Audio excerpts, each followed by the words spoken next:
Assalamualaikum warahmatullahi wabarakatuh. Teman-teman semua yang dicintai Allah, Islam itu adalah agama yang mudah dan memudahkan. Sebagaimana dalam hadis dikatakan, yassiru wa la tu'assiru. Berilah kemudahan dan jangan mempersulit. Bahkan di dalam Al-Quran Allah berfirman, surat Al-Baqarah ayat 185, yuridullahu bikumul yusra wa la yuridu bikumul usra. Allah menghendaki kemudahan bagimu dan tidak mempersulit bagimu.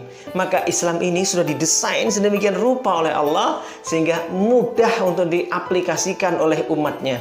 Apalagi di bulan Ramadan seperti ini, maka bagi orang-orang yang tidak mampu berpuasa, wa ma kana minkum maridun aw 'ala safar, orang yang sakit atau orang yang safar boleh untuk tidak berpuasa dan mengganti pada hari yang lain.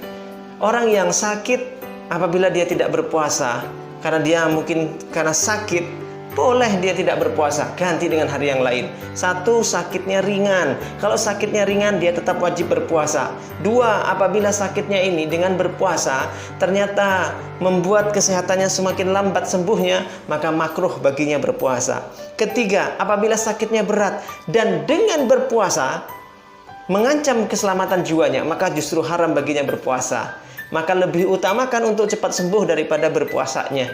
Nah, itu namun bagi orang yang sakitnya permanen, tidak ada harapan untuk sembuh, atau orang yang sudah sepuh uzur, tak mampu berpuasa lagi, maka cukup baginya membayar fidyah yang kadarnya satu hari itu sama dengan 7 ons beras kurang lebih. Satu hari setara dengan 7 ons beras.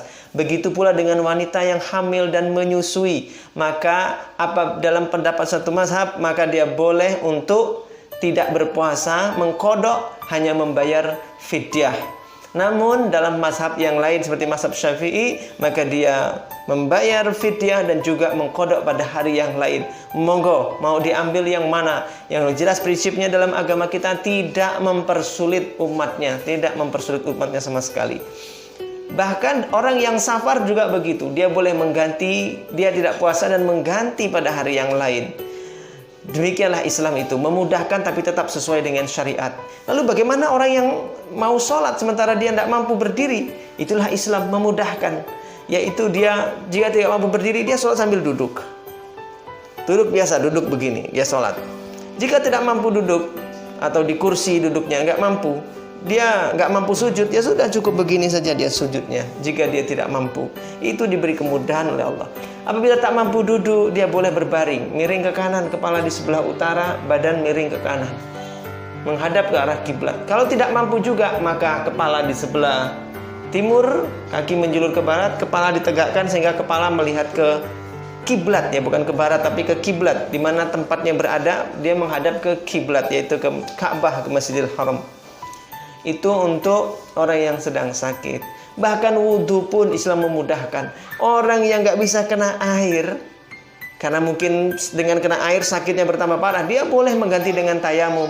Dia tepukkan tangannya di tanah debu yang suci, ya, dengan tanah atau debu yang suci yang baik, lalu dia tiupkan, lalu dia usapkan ke wajahnya secara merata. Dia tepukkan lagi ke tanah, dia tiup, dia usapkan. Ada yang seperti mazhab Imam Ahmad, cuman sampai pergelangan tangan sudah cukup. Namun dalam pendapat mazhab Syafi'i, yaitu sampai ke pergelangan tangan. Monggo saja, ini masalah ikhtilaf. Kita mau mengambil yang mana, insya Allah keduanya ada dalilnya, ada nasnya yang kuat. Maka saudaraku yang dicintai Allah, tidak ada alasan bagi kita untuk berusaha taat kepada Allah, beribadah, baik dalam kondisi sehat maupun dalam kondisi sakit, karena semuanya dimudahkan oleh Allah Subhanahu wa Ta'ala. Demikian, mudah-mudahan bermanfaat. Billahi taufiq wal hidayah.